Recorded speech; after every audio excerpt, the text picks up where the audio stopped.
hoy hablaremos de un descubrimiento que podría reescribir la historia. Y no es una exageración, amigos míos, es una constatación que muchos ya no pueden seguir ocultando. Porque cuando un grupo de investigadores escala el monte Ararat y encuentra, incrustadas entre la roca y el hielo, maderas larguísimas, ensambladas con un diseño casi naval, algo no cuadra. Son vigas gigantescas, alineadas entre sí, formando lo que a todas luces parece la quilla de una embarcación. No tablones sueltos, no astillas dispersas, no. Lo que encontraron fue algo que recuerda a la base de un buque primitivo, pero colosal. Algunas de estas maderas, al ser analizadas con carbono 14, mostraron edades que coinciden sorprendentemente con los tiempos bíblicos del Génesis. Y aquí es cuando uno empieza a hacerse preguntas. En paralelo existe una montaña en Turquía, Durupinar, donde una extraña formación rocosa parece congelar en piedra el contorno exacto de un barco. Las medidas concuerdan con las descritas en el Antiguo Testamento. Y aunque algunos geólogos lo atribuyen a procesos naturales, muchos otros discrepan, porque en ese mismo lugar también se hallaron restos de madera fosilizada, y no cualquier madera, madera trabajada, estructurada, como si alguien hace miles de años hubiera construido algo monumental. A esto se suman las viejas fotografías soviéticas y turcas que muestran estructuras enterradas bajo el hielo, sombras rectangulares, alineadas. Y lo curioso es que parte de ese material fue clasificado y hasta hoy no ha salido a la luz. ¿Por qué tanto silencio? Y ustedes dirán, ¿cómo es posible? ¿Por qué tantas culturas relatan un mismo cataclismo si jamás se conocieron entre ellas? Mesopotamia, India, América, Oceanía, todas hablan de un gran diluvio, de un ser elegido, de una embarcación y de la humanidad salvándose por un hilo. Y no se equivoquen, esto no es casualidad. En este video analizaremos todas las evidencias, las geológicas, las arqueológicas, las religiosas y las que nadie quiere tocar. Porque esto, amigos, no es un cuento de catequesis. Esto es historia enterrada y nosotros la vamos a desenterrar. Amigos míos, el relato del diluvio no es exclusivo de la Biblia, ni siquiera es original. Lo que muchos creen que comenzó con Noé, en realidad ya lo contaban otros pueblos miles de años antes. Y aquí es donde la cosa se pone interesante. En las tablillas sumerias de la antigua Mesopotamia, escritas con cuneiforme sobre arcilla hace más de 4000 años, aparece una figura llamada Ziusudra, un hombre justo advertido por los dioses que construye un barco para sobrevivir a un diluvio que arrasa la humanidad. Su historia es casi idéntica a la de Noé. Luego los babilonios reescribieron el mito y le dieron otro nombre, Utnapishtim. Más adelante los acadios lo llamarían Atrahasis. 3 culturas distintas, un mismo mensaje. Y uno se pregunta, ¿cómo es que tantas civilizaciones contaron una misma historia? ¿Cómo es que en textos separados por siglos, lenguas y cosmovisiones se repite la misma estructura? No es copia, es memoria, es un recuerdo ancestral. Los antiguos no escribían por entretenimiento, escribían para preservar, y lo que preservaban no era fantasía, sino advertencia. Un trauma tan profundo, tan brutal, que marcó a toda una civilización, y más allá, marcó a toda la humanidad. Porque si cruzamos el océano, encontramos leyendas similares entre los mayas, los hopis, los pueblos andinos. Si cruzamos hacia Asia, en China, India, incluso en Japón, encontramos el mismo patrón: una gran inundación, una humanidad castigada, una salvación parcial. Hasta en Oceanía hay pueblos que recuerdan un tiempo en que el agua lo cubrió todo. Y aquí viene lo inquietante. Ninguna de estas culturas tuvo contacto entre sí, ni comercio, ni guerras, ni cartas. Entonces, ¿estamos ante un recuerdo colectivo grabado en el inconsciente de la especie? Fíjense bien en esto, todas las versiones tienen un punto en común. No importa si el héroe se llama Noé, Ziusudra o Mano, siempre hay un barco, siempre hay destrucción. Y siempre alguien sobrevive para volver a empezar. Y eso, amigos míos, no es casualidad, es patrón. es advertencia. A ver si nos entendemos. Cuando tantas culturas distintas hablan de un cataclismo hídrico, hay dos posibilidades: o todas se copiaron, o algo realmente ocurrió. Y si ocurrió, ¿qué fue lo que pasó? Amigos míos, la ciencia no está reñida con el misterio. De hecho, a veces lo alimenta. Empecemos por lo más evidente. Al final de la última glaciación, hace unos 12.000 años, el planeta cambió radicalmente. El hielo que cubría grandes regiones de Europa, Asia y América comenzó a derretirse. Los océanos, dormidos durante milenios, subieron de nivel y lo hicieron rápido.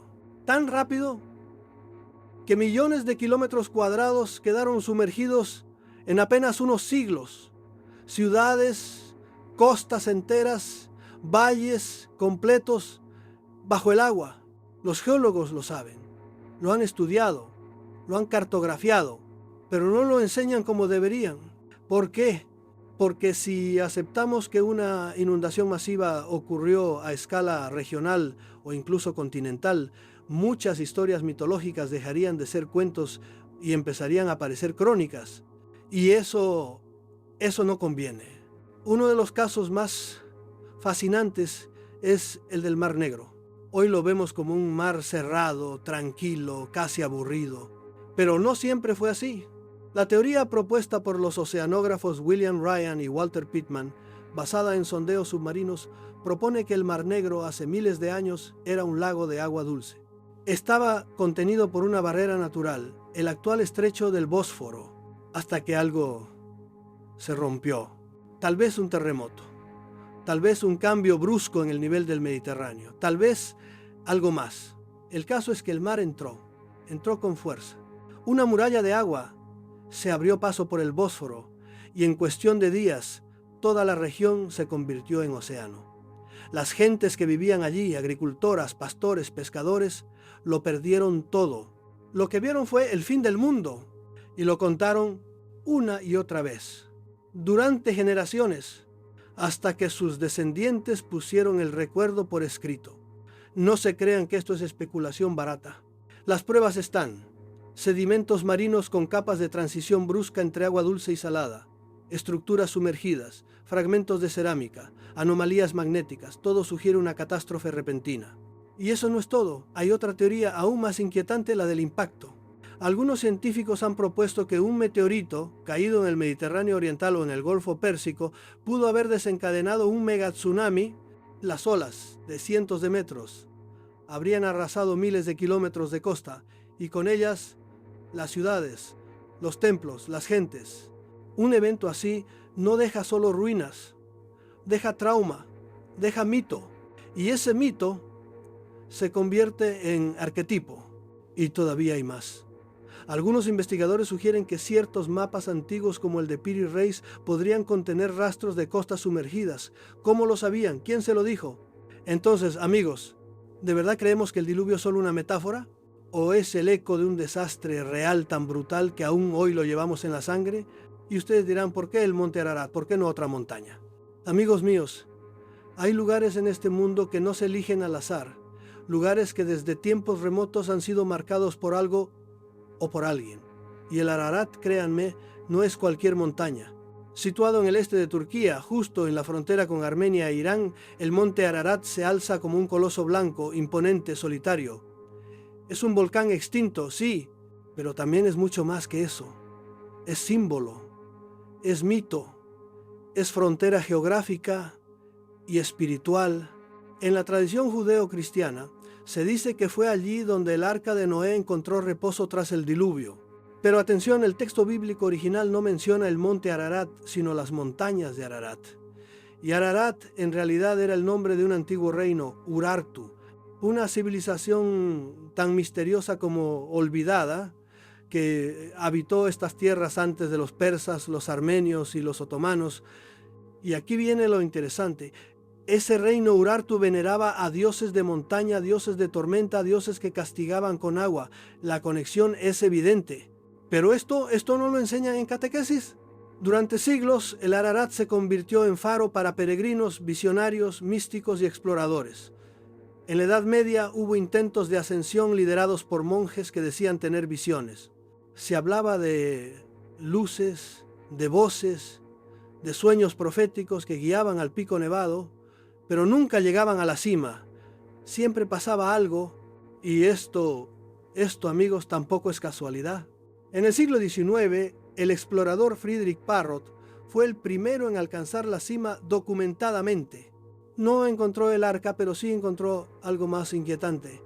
Una montaña cargada de silencio, de temor, de historias susurradas por los aldeanos. Decían que la montaña era sagrada y que subirla era tentar al cielo. Para los armenios, el Ararat es más que geografía. Es su monte sagrado. Aunque hoy pertenece políticamente a Turquía, aparece dibujado en el escudo de Armenia. Sí, amigos, un monte fuera de sus fronteras como parte de su identidad. Y no es casualidad que cada año miles de armenios lo miren desde lejos como quien observa algo perdido pero no olvidado. Y en el mundo islámico la cosa se complica aún más.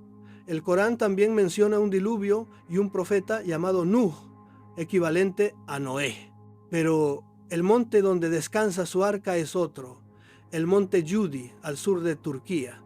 ¿Por qué esa discrepancia? ¿Qué se está protegiendo? ¿Qué se está ocultando? Porque el Ararat, con sus glaciares eternos, con su difícil acceso, con su historia política convulsa, se convirtió en el escenario perfecto. Un lugar que no se puede excavar fácilmente. Un lugar donde todo es posible, pero nada se puede comprobar. ¿Y saben quién se beneficia de eso? Exacto, los de siempre. Así que piénsenlo. Si se quisiera ocultar el rastro de algo muy antiguo, muy grande y muy incómodo, ¿no sería el Ararat el mejor sitio del mundo para esconderlo? Amigos míos, no son pocos los que han subido al Ararat buscando algo más que aire puro. Desde hace siglos, el hombre ha sentido la necesidad de comprobar con sus propios ojos si lo que cuentan los libros sagrados es leyenda o es historia. Y algunos dicen haberlo visto. Pero vayamos por partes. La primera expedición documentada con intención de alcanzar la cima del monte Ararat fue en 1829. La lideró un científico alemán llamado Friedrich Parrott. Subió acompañado de guías armenios y aunque no halló restos del arca, abrió la puerta a una obsesión que no se ha cerrado desde entonces. Parrott regresó convencido de que allí, bajo el hielo, algo yacía enterrado. Décadas más tarde comenzaron a surgir relatos más osados. Uno de los más repetidos es el de George Hagopian, un armenio que en su infancia, según dijo, fue guiado por su tío hasta un punto del Ararat donde supuestamente tocó con sus propias manos una estructura de madera ennegrecida, gigantesca. Hagopian mantuvo su historia toda la vida, pero nadie más pudo comprobarlo. En los años 50, un piloto turco llamado İlhan Durupinar, durante un vuelo de reconocimiento, fotografió una extraña formación al sur del Ararat. Aquella figura, vista desde el aire, tenía la forma de un barco incrustado en la montaña. El hallazgo llamó la atención de muchos, tanto que la formación hoy lleva su nombre, Durupinar. Y sí, volveremos a hablar de ella más adelante. En plena Guerra Fría, tanto soviéticos como estadounidenses sobrevolaron la región en múltiples ocasiones. Hay registros de imágenes satelitales, informes clasificados e incluso testimonios de agentes que aseguran haber visto estructuras rectangulares en el hielo. Algunas de esas imágenes, hasta hoy, siguen bajo llave. También están los aventureros solitarios, como Fernand Navarra, un francés de origen español que en los años 50 subió al Ararat por su cuenta y encontró, según afirmó, un trozo de madera fosilizada a gran altitud. La datación por carbono 14 arrojó cifras asombrosas. ¿Era parte del arca o de alguna otra estructura? La polémica se encendió y no se ha apagado. En los años 70, un grupo de exploradores liderado por Jim Irwin, nada menos que un exastronauta del Apolo 15, intentó alcanzar la cima. Sufrieron accidentes, avalanchas, interferencias extrañas. Uno de los miembros del equipo declaró haber sentido una presencia invisible que les impedía avanzar. Y no fue el único. Hay informes de helicópteros que al intentar acercarse a ciertas zonas del Ararat pierden la señal GPS o sufren interferencias inexplicables, coincidencias, fenómenos naturales o, como diría un viejo amigo mío, protección activa. Y es que, amigos, cuando un mito incomoda demasiado, se protege o se disfraza, se tapan los datos, se desacredita a los testigos, se siembra duda y así el misterio permanece. Desde monjes medievales hasta astronautas, desde pastores armenios hasta arqueólogos con diplomas, todos han ido allí con una sola idea: encontrar el arca. ¿Y saben qué es lo más inquietante? Que muchos han vuelto convencidos de que sigue allí y de que alguien no quiere que la encuentren. Amigos míos, si hay algo que ha dividido a creyentes y escépticos, a científicos y buscadores, es un simple objeto, un pedazo de madera, pero no cualquier madera.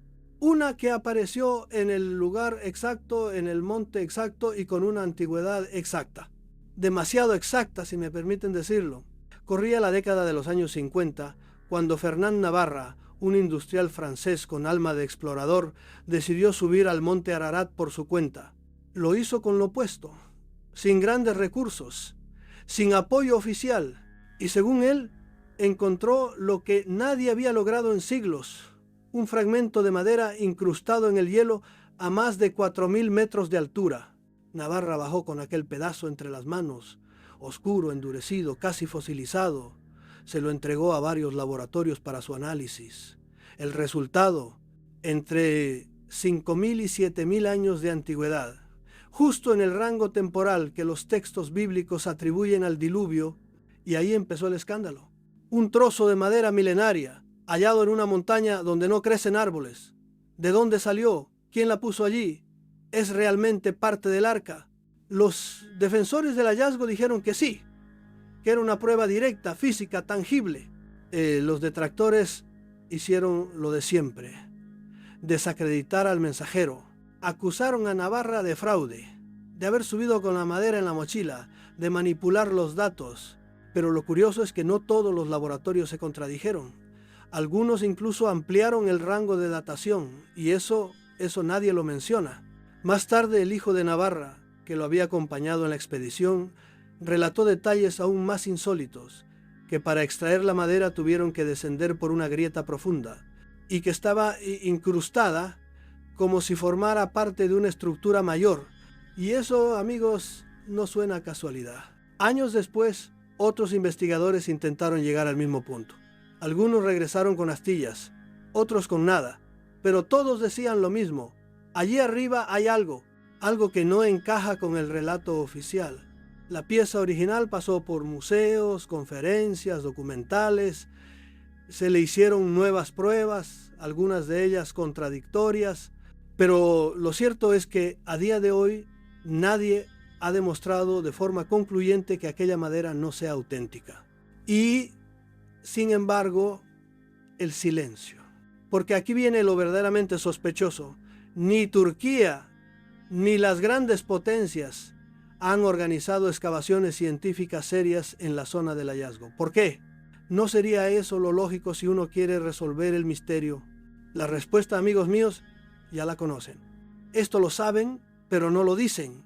Porque si se demuestra que esa madera no pertenece a un monasterio medieval ni a un árbol aislado, sino a una estructura antigua, monumental, construida en la cima de una montaña, entonces el cuento cambia, y con él la historia entera. Y aquí, amigos míos, entramos en terreno verdaderamente delicado, porque una cosa es el mito, otra los textos antiguos, pero cuando la geología empieza a mostrar formas imposibles, la cosa cambia. En 1959, durante un vuelo de reconocimiento militar, el piloto turco İlhan Durupinar detectó una figura extraña en la ladera sur del monte Tendürek, no lejos del Ararat. Vista desde el aire, aquella figura tenía la forma de un barco, pero no un barquito. No, hablamos de una estructura de más de 150 metros de largo, incrustada en la montaña. Y adivinen qué, medía exactamente lo que dice el Génesis, 300 codos bíblicos. ¿Coincidencia? Claro. Como siempre, las imágenes se analizaron, se hicieron estudios del terreno y lo que parecía una ilusión óptica empezó a ganar cuerpo, literalmente, porque en 1985 una expedición liderada por Ron Wyatt, un enfermero norteamericano convertido en arqueólogo aficionado, organizó una serie de perforaciones alrededor del contorno. El resultado, madera, fosilizada, pero madera. Y no solo eso, detectaron patrones de simetría interna, remaches metálicos e incluso cavidades alineadas. Todo sugiere una estructura artificial enterrada bajo siglos de sedimentos. Pero claro, Ron Wyatt no era doctor, no era académico, no era oficial. Y eso, ya lo sabemos, es suficiente para desacreditarlo ante el mundo académico. Porque en este mundo, solo los expertos pueden descubrir verdades. Sin embargo, los resultados están ahí. Se hallaron formaciones regulares de hierro, alineadas con simetría axial. Se tomaron muestras de suelo con trazas de compuestos orgánicos y se detectó presencia de lignina, un componente propio de la madera. Algunos análisis llegaron a indicar que lo que hay bajo la formación es una estructura hueca, compuesta de compartimentos. Y ahora viene lo más fascinante. La zona ha sido declarada reserva arqueológica por el gobierno turco. Para protegerla tal vez, pero también para limitar el acceso. Porque, pese a la espectacularidad del hallazgo, nunca se permitió una excavación científica seria, prolongada y neutral. ¿Y saben qué hay allí hoy en día? Un centro de visitantes semivacío, 2 carteles oxidados y un viejo que cuida el sitio. La formación sigue allí, imponente, silenciosa, intacta. Algunos la han llamado el arca fosilizada. Otros dicen que es solo una curiosidad geológica, una erosión extraña, un truco de la naturaleza. Pero la pregunta sigue flotando en el aire. ¿Por qué esa forma? ¿Por qué ese tamaño? ¿Por qué esa alineación tan perfecta con la descripción bíblica? Y como siempre, lo más inquietante no es lo que se encuentra, sino lo que no se investiga. Amigos míos, si lo que hay en Durupinar es simplemente una roca con forma de barco, ¿qué miedo hay en excavar? Porque si resulta ser algo más, algo construido, algo milenario, entonces el cuento cambia. Y con él, las certezas de medio planeta. Cuando se trata del Ararat, lo que más abunda no son respuestas.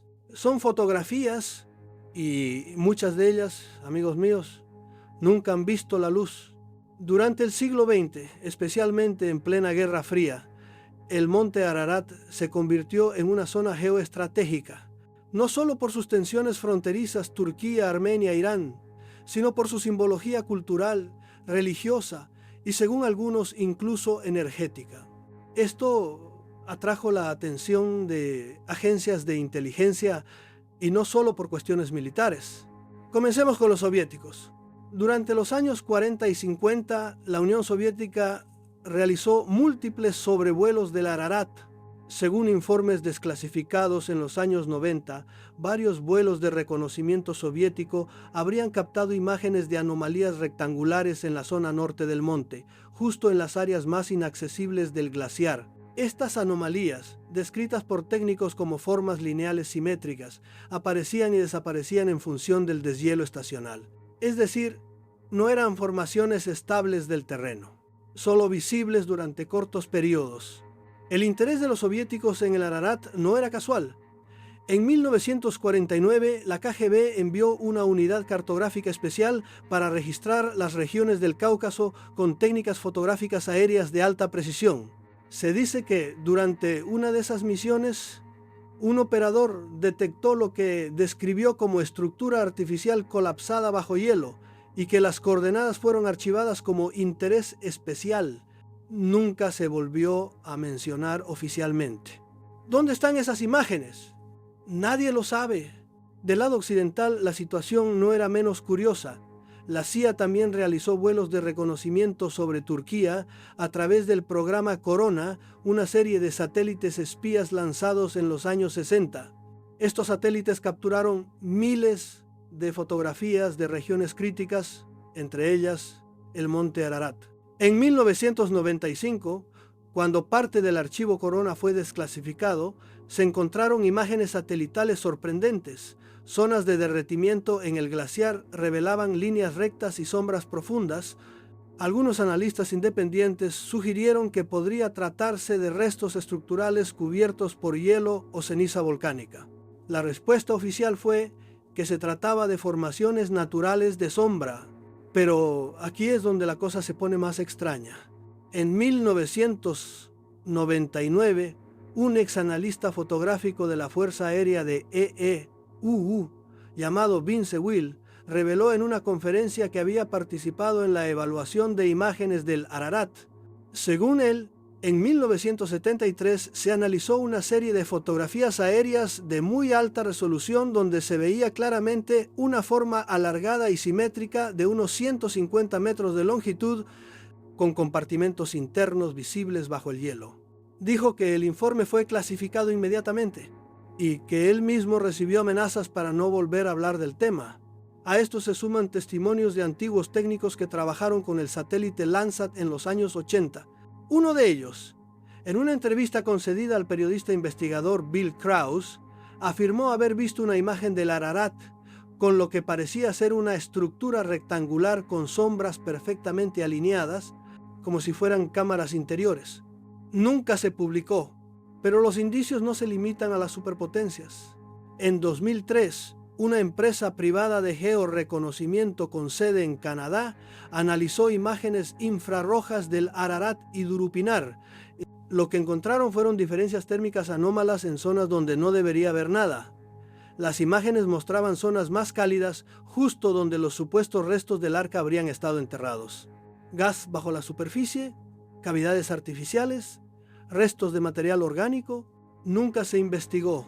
Y más recientemente, en 2017, una filtración anónima publicada en foros de inteligencia reveló que existían mapas topográficos secretos del Ararat realizados con radar de penetración terrestre. Estos mapas mostraban estructuras subterráneas simétricas que no tenían correlato geológico natural. ¿Y qué dijo el gobierno turco? Que eran zonas protegidas. La gran pregunta es, si tantas imágenes, captadas desde distintos satélites, países y décadas, apuntan a lo mismo, una estructura enterrada, simétrica, no natural, ¿por qué no se hace una expedición abierta, transparente, científica? La respuesta es incómoda, pero evidente. Si esas estructuras se confirman como artificiales, no solo cambia la historia del arca, cambian muchas cosas más. Porque demostrar que hubo una tecnología capaz de construir algo tan monumental en una época tan remota y en un sitio tan inhóspito es dinamita pura. Afecta a la arqueología, a la religión, a la historia y a ciertas narrativas impuestas, y es por eso, amigos míos, que muchas de esas fotos no las verán en los museos, ni en los libros escolares, y mucho menos en los noticieros. Cuando uno piensa en el arca de Noé, lo imagina en las alturas, perdida entre glaciares y rocas, pero la verdadera información muchas veces no está en la cumbre, sino en la base, en los pueblos, en las aldeas, en la voz de quienes han vivido toda su vida bajo la sombra del Ararat. Y si hay algo que nunca falta en esas regiones remotas es esto: relatos que no aparecen en los libros. En las aldeas kurdas del este de Turquía, los ancianos cuentan que la montaña se abre cada tanto y muestra algo de madera negra. Hablan de luces nocturnas que emergen desde lo alto, de ángeles sin alas, que bajan para impedir que los curiosos suban demasiado. Algunos incluso afirman que ciertos pastores, en plena trashumancia, han llegado a divisar una estructura partida entre el hielo. Estas leyendas no son invención moderna, aparecen repetidas en generaciones enteras. Y lo curioso es que muchas coinciden en lo mismo: un gran objeto oculto en la montaña, protegido por fuerzas invisibles, un lugar donde no se puede dormir. Y un aviso: no subas solo. En la región armenia, del otro lado de la frontera, se recogen relatos similares. Muchos montañeses aseguran que el Ararat no permite la entrada a cualquiera. Dicen que hay zonas donde las brújulas fallan y donde el eco repite palabras que uno no ha pronunciado. Suena fantasioso, sí, hasta que uno comprueba que la zona es altamente magnética, con anomalías geológicas documentadas, pero jamás explicadas. Y luego está la historia del monje. Según una leyenda medieval muy difundida en los monasterios armenios, un monje decidió escalar el Ararat para encontrar el arca. Cada noche subía un tramo más y dormía allí, pero al despertar aparecía siempre al pie de la montaña, junto a un albaricoquero. Tras varios intentos desesperados se le apareció un ser luminoso que le dijo: no insistas, aquí ya no se busca, aquí se recuerda. Ese monje, según la tradición, fundó un pequeño monasterio en la falda de la montaña. Y ese monasterio, hoy desaparecido, fue el centro de peregrinación de cientos de años. Muchos creen que sus ruinas aún están ahí, cubiertas por nieve o piedra. Lo interesante es que algunos de los trozos de madera hallados por Fernán Navarra estaban precisamente cerca de donde se cree que estuvo ese monasterio. ¿Coincidencia? Otra más. Los pastores turcos, por su parte, tienen sus propias versiones. Hablan de ruidos bajo el suelo, de sonidos metálicos tras los deshielos, y algunos incluso aseguran haber visto en ciertas épocas del año formas que emergen del glaciar y luego desaparecen. Se refieren a ellas como la madera dormida. Y es aquí donde se vuelve fascinante. Muchos de estos relatos no usan el término arca. Hablan de la nave, del gran barco o incluso en dialectos más antiguos de la casa del cielo caída. ¿Qué significa eso? ¿Qué casa del cielo puede haber caído en una montaña?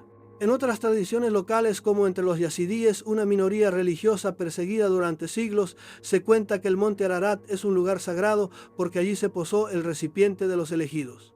No lo llaman arca, ni mencionan animales, pero sí hablan de un recipiente, de una estructura de salvación y de que desde allí nació una nueva humanidad. Y luego están los relatos recogidos por misioneros en el siglo XIX que documentan historias locales sobre guardianes invisibles del monte. Estos seres, según la tradición, no dejan que nadie encuentre lo que no debe encontrar. Y cuando alguien se acerca demasiado, provocan tormentas súbitas, desprendimientos o lo que los aldeanos llaman el viento que saca del camino. Superstición, tal vez. Pero lo cierto es que en la historia moderna, varias expediciones al Ararat han sido interrumpidas por fenómenos meteorológicos violentos, justo cuando estaban por llegar a zonas clave. Algunas de esas tormentas duraron minutos, pero cambiaron el curso de la misión. Y ahora, un último dato. En 2005, durante una filmación documental en las cercanías del monte, un guía local afirmó ante cámara y con total convicción que él había sido uno de los niños que en los años 80 fue llevado por su abuelo a ver el costado del barco. Era grande, dijo, y estaba roto por la mitad, como si hubiera sido partido desde adentro. Su testimonio nunca se emitió. La productora lo eliminó en montaje. Y ahí está la clave. No son solo las fotos, ni los mapas, ni las imágenes satelitales. Es la gente que ha visto, gente que ha oído y sobre todo gente que ha guardado silencio. Durante siglos, amigos míos, si algo aprendemos al estudiar estos temas con profundidad, es que la verdad nunca está donde todos apuntan. Porque mientras el mundo entero mira al Ararat, hay quienes desde hace siglos han buscado el arca en otros lugares, lugares que no salen en los documentales, lugares que el turismo bíblico no visita, lugares donde tal vez se esconda otra versión de la historia. Comencemos por el monte Aridad, en Turquía oriental. Para el Islam, el arca no se posó en el Ararat, sino en este monte vecino, al que llaman Al-Judi. Según el Corán, fue allí, y no en el Ararat, donde Noé descendió con su familia. La tradición musulmana rechaza completamente la localización bíblica y durante siglos hubo peregrinaciones al Judi. Incluso se han encontrado textos islámicos medievales que afirman que en sus laderas había restos de madera negra con clavos de cobre. Pero claro, esto contradice a la narrativa cristiana y por tanto fue ignorado en Occidente. Luego tenemos los Montes Zagros, en Irán, una cadena montañosa mucho más extensa y elevada que el Ararat. Algunos investigadores sugieren que el nombre Urartu, de donde viene Ararat, podría haber sido una deformación lingüística de los pueblos semitas al referirse a los agros. ¿Y qué encontramos allí? Relieves tallados, leyendas antiguas y descripciones de una montaña sagrada donde el cielo se unía con la tierra.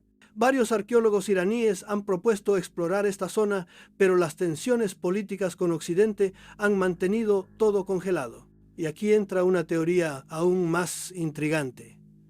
Armenia. Porque Armenia no solo está geográficamente cerca del Ararat, sino que conserva una tradición oral casi idéntica a la bíblica, pero con una diferencia fundamental.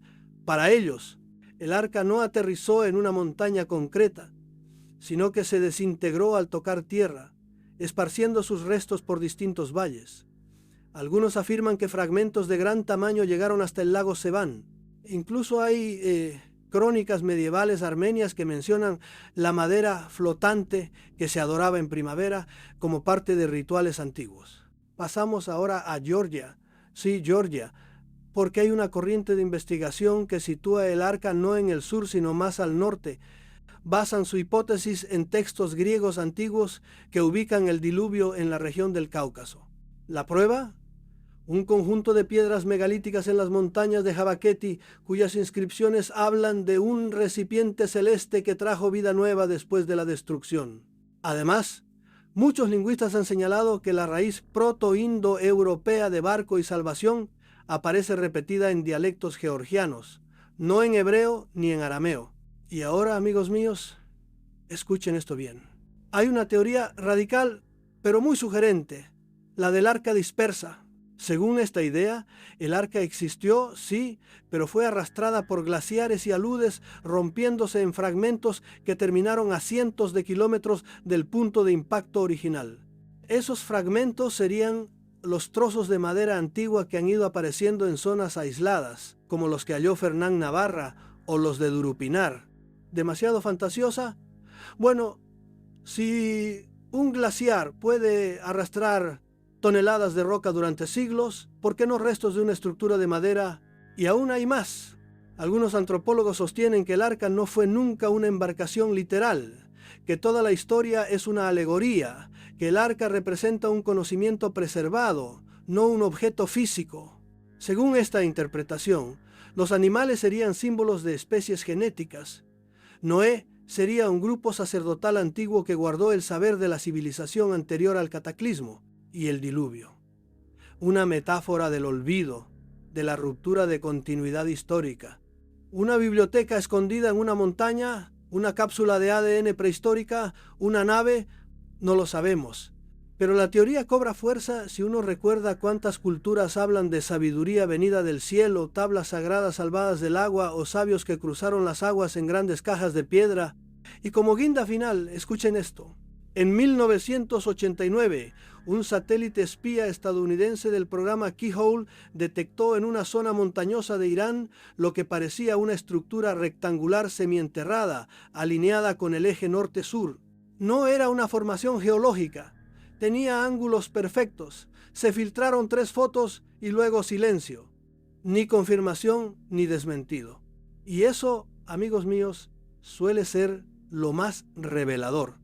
Porque cuando uno investiga estos temas se da cuenta de algo. El arca no es una reliquia, es una amenaza a la narrativa oficial y por eso tal vez nunca nos dejen encontrarla. A ver si nos entendemos, amigos míos. Aquí no estamos hablando de una historia para niños, ni de una parábola inocente. Estamos hablando de una afirmación concreta, repetida por 3 religiones milenarias, sostenida durante más de 3000 años, que un hombre elegido por Dios construyó un barco gigantesco para salvar a la humanidad y a los animales del planeta de un diluvio global. ¿Y qué dice la ciencia oficial ante esto? Pues en términos simples, el diluvio sí, el barco no. Los geólogos serios aceptan que hubo una gran inundación en tiempos prehistóricos. Las pruebas están en el sedimento, en las capas fósiles, en los restos marinos hallados tierra adentro, incluso a más de 1000 metros sobre el nivel del mar. La hipótesis del Mar Negro como catástrofe repentina al romperse el Bósforo y entrar agua del Mediterráneo sigue siendo una de las más sólidas. Eso pudo haber sido interpretado como el fin del mundo por quienes vivían en sus costas. Pero un arca flotante con todos los animales, aquí es donde la narrativa se tambalea. Porque para empezar habría que preguntarse qué tecnología existía hace 5.000 años capaz de construir una embarcación de 150 metros de largo, con 3 niveles, puertas laterales, sin quilla, sin motor, sin timón, y que sobreviviera 40 días de tormenta. Recuerden, la madera, por buena que sea, se dobla, se agrieta, se parte.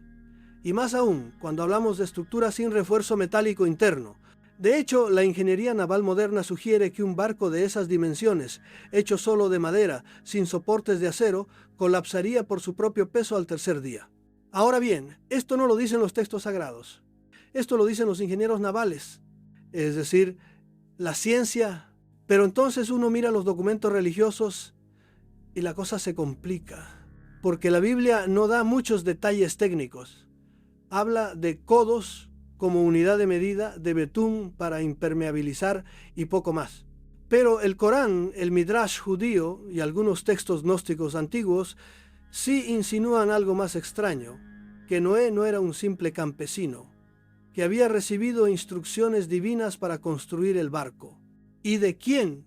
De los mensajeros, de los seres de luz, o como los llamaban los sumerios, los Anunnaki. Y aquí entramos en terreno pantanoso, porque algunos investigadores alternativos como Zecharia Sitchin o Mauro Biglino han sugerido que el arca no fue un barco convencional, que fue una nave, una cápsula, un dispositivo diseñado para conservar la semilla genética de especies seleccionadas. ¿Ciencia ficción? Tal vez, pero hay pasajes bíblicos que describen al arca con un vocabulario más tecnológico que mitológico. El Génesis dice que Dios cerró la puerta por fuera. ¿Un mecanismo automático? El Midrash afirma que el arca brillaba en la oscuridad. ¿Alguna fuente de energía? ¿Una protección artificial? Y aún hay más. Algunos textos rabínicos sostienen que el arca no flotaba, sino que era llevada por las aguas como si tuviera voluntad. ¿Autopropulsión? Ahora, amigos míos, antes de que me tilden de loco, permítanme recordarles algo. En todas las mitologías antiguas, desde los Hopi en América hasta los hindúes en India, existen relatos de embarcaciones que bajan del cielo, que transportan sabios o semillas de vida, que flotan en el aire o en el agua y que reaparecen tras cataclismos. ¿Todos se lo inventaron? ¿O todos recuerdan algo que ocurrió? Y aquí entra el debate más profundo. Desde el punto de vista religioso, el arca es real, porque representa la salvación, porque es el símbolo del pacto entre Dios y la humanidad. Y su existencia para muchos no depende de pruebas físicas, sino de fe. Desde la arqueología, en cambio, hay apertura a aceptar una gran inundación, pero no un barco con zoológico incluido, salvo que el arca no fuera un barco, salvo que fuera otra cosa. Y finalmente, desde la perspectiva espiritual crítica, la pregunta cambia. ¿Y si el arca no es un objeto, sino un mensaje? ¿Un símbolo? ¿Un modelo de continuidad frente al desastre? ¿Una advertencia para el futuro? Porque lo que está claro es que la humanidad guarda en su subconsciente colectivo la memoria de un cataclismo, un trauma, un reinicio, y el arca como objeto, como historia o como mito está en el centro de esa memoria. Nos guste o no, el arca, amigos míos, nos persigue. Y ahora que hemos llegado al final, amigos míos, miren bien todo lo que hemos visto. Hablamos de una historia que ha cruzado los siglos, que ha sobrevivido a imperios, guerras, inquisiciones, ateísmos y satélites. Una historia que, pese a todos los intentos de borrarla, sigue flotando en el inconsciente colectivo de la humanidad como un eco o como una advertencia. Hemos visto que el mito del diluvio no es exclusivo de la Biblia. Lo encontramos en tablillas sumerias, en relatos asirios, en textos babilónicos, en papiros egipcios, en leyendas indígenas de América, en mitologías asiáticas y oceánicas. Y todos, absolutamente todos, coinciden en algo. Hubo agua, mucha agua, y un antes y un después. ¿Se lo inventaron todos? ¿O todos recordaban un trauma ancestral, un evento devastador que marcó a las civilizaciones tempranas? Los geólogos han aportado datos: la ruptura del Bósforo, la posible caída de un meteorito, el deshielo abrupto tras la última glaciación. Todo eso podría haber provocado cataclismos tan brutales que bien pudieron parecer el fin del mundo. Y ante ese caos aparece el símbolo del arca, un objeto que no solo representa salvación, sino también continuidad, la preservación de algo esencial, el reinicio del ciclo. Pero, claro, no basta con símbolos. También hemos visto evidencias físicas, restos de madera milenaria encontrados en el Ararat, una estructura con forma de barco en Durupinar. Fotografías soviéticas ocultas durante décadas, leyendas locales que hablan de luces, voces, prohibiciones, exploradores que arriesgaron la vida y autoridades que curiosamente siempre llegan tarde, cierran el sitio y no permiten excavar. ¿Eso les parece casual? Porque a mí no. Aquí hay algo que no se quiere revelar, un silencio cómplice, una ocultación sistemática. ¿Y por qué? Pues muy sencillo, porque si el arca se encontrara, si una expedición independiente confirmara su existencia, si los análisis indicaran que esa madera no es del siglo XX, ni del XVI, ni del primero, sino de hace más de 5.000 años, entonces todo tambalearía. La ciencia tendría que reescribir su narrativa. Las religiones tendrían que asumir que algo real sustenta sus mitos. Y la humanidad tendría que aceptar que lo que considerábamos leyenda fue historia. Y esto, amigos míos, sería solo el comienzo, porque si el arca fue real, ¿qué más lo fue? Los dioses que bajaban del cielo, las civilizaciones que desaparecieron, los elegidos que recibieron conocimiento antes del desastre, y ahí es donde entra el gran engaño. Ese entramado de poder, religión, ciencia domesticada y medios de comunicación que no quiere que sepamos, que nos quiere adormecidos, convencidos de que todo esto son cuentos, mitos para dormir a niños. Porque el día que la humanidad entienda que su historia ha sido ocultada, ese día, amigos míos, cambiará todo. Pero no crean que esto es pesimismo, al contrario. Esta investigación no busca hundirnos en la sospecha, busca despertar la conciencia, la espiritual, la crítica, la humana. Porque el arca como símbolo nos recuerda algo vital, que la humanidad ya ha vivido colapsos, que ha sobrevivido y que siempre hubo un grupo, una persona, una familia, un sabio que protegió lo esencial, las semillas, el conocimiento, la memoria. Y ahora la pregunta es, ¿lo haremos de nuevo? ¿Estamos construyendo un nuevo arca? ¿Estamos salvando algo? ¿O seguimos bailando en cubierta mientras el agua sube? Porque, ¿y si el arca no fue solo un barco? ¿Y si fue una advertencia, un mensaje para nosotros? Para esta civilización tecnológica, arrogante, olvidadiza, tal vez el arca no está enterrada bajo el hielo, ni en los glaciares. Tal vez el arca está en nosotros, en lo que decidamos preservar, en lo que estemos dispuestos a construir, en lo que estemos dispuestos a recordar.